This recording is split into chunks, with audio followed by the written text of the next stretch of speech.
Nous sommes le 30 juin 2021, c'est l'heure de la revue de la presse et des médias israéliens en direct de Jérusalem sur Radio Kalita.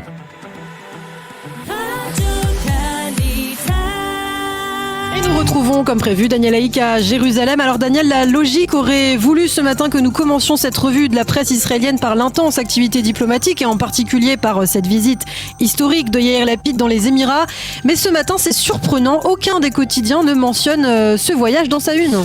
Effectivement, Ilana est forcé de constater que les manchettes des quotidiens israéliens de ce matin sont essentiellement sociales. Ainsi, en manchette du Yediot Aharonot, la ministre de l'Éducation nationale dresse le bilan de cette année éducative pas comme les autres et à l'occasion du dernier jour d'école à Yifat Chacha Biton, c'est son nom, envisage une réforme dans le domaine des grandes vacances qui pourrait bien passer de juillet-août à août-septembre. Et oui, en Israël, on pourrait faire les grandes vacances en août et en septembre prochain. La manchette du Yediot Aharonot est également consacrée à cette année Corona au sein de l'éducation nationale et aux dégâts que le virus a causé dans ce secteur avec les cours en capsule, en Zoom, avec une donnée effrayante, une augmentation de 25% des risques de suicide auprès des adolescents israélien. Et puisque le journal parle de volonté suicidaire, il en profite pour évoquer en première page le cas tragique de l'ancienne vedette du football israélien Vicky Peretz. Vicky Peretz, qui a joué plusieurs saisons dans le championnat de France dans les années 70 et 80, s'est suicidée à l'âge de 68 ans après s'être retrouvée sans emploi au cours de cette année de coronavirus.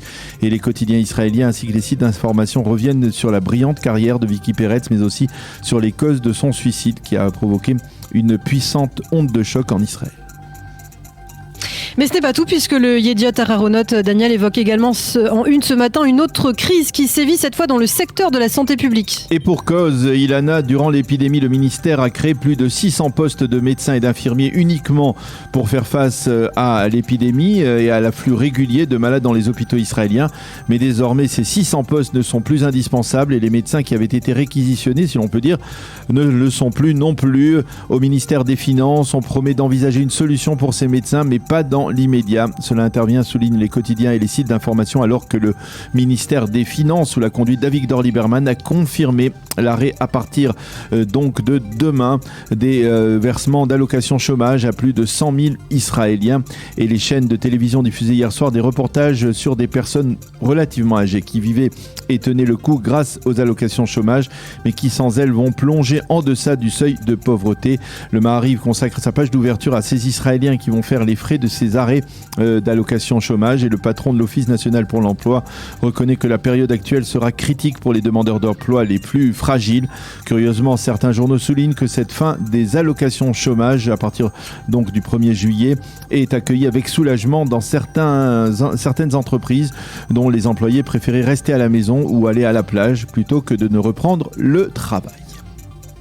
Et puis c'est intéressant, autre contre-coup économique du coronavirus, c'est le prix des hôtels en Israël qui bat des records.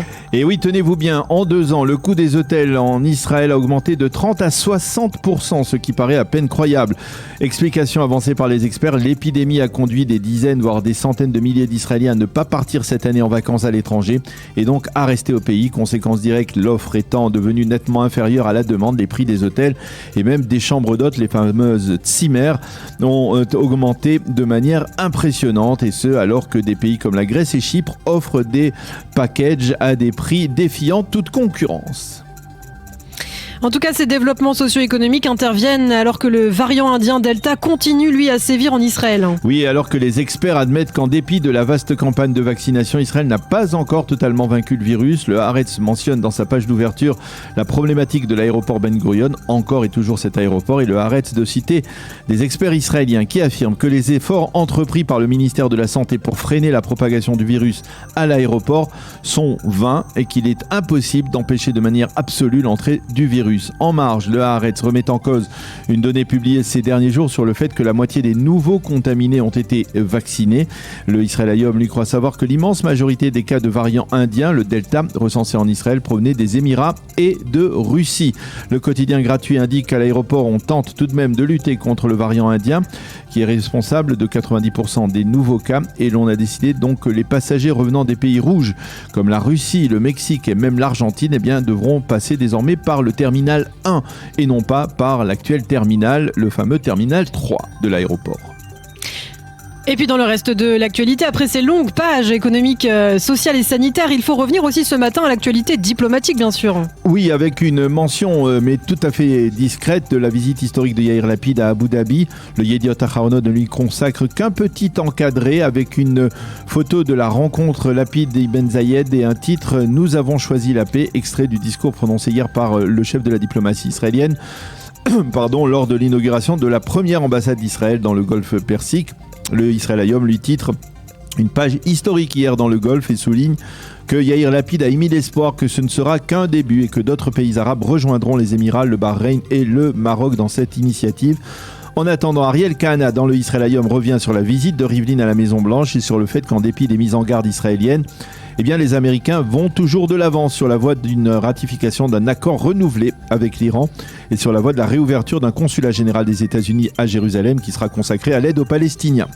Et enfin, le Israël Hayom revient sur la dernière déclaration faite hier par le président Rivlin à New York, une déclaration destinée à Mahmoud Abbas et aux Palestiniens. Il faut oublier le passé, a estimé Rivlin, avant de proposer aux raïs palestiniens une relance des pourparlers. Et puis pour terminer, Daniel, un rappel historique de l'histoire israélienne. Oui, effectivement. Hier soir, le Centre Pérez pour la paix à Yafo a marqué le 45e anniversaire de l'opération Entebbe. Une opération qui, vous le savez, est considérée jusqu'à ce jour comme la plus audacieuse jamais réalisée dans le monde pour libérer des otages du terrorisme. Hier, le Centre Pérez a donc invité ceux qui ont été les principaux acteurs de cette opération, en l'occurrence les officiers des commandos d'élite qui ont participé à l'assaut contre le terminal d'Entebbe. Un assaut au cours duquel, vous le savez, le commandant des forces israéliennes, Yoni Netanyahou, a été tué. Les commandos Matkal ont libéré dans la nuit du 3 au 4 juillet 1976 105 otages et membres de l'équipage de l'avion d'Air France qui avait été détourné. C'est la fin de cette revue de la presse.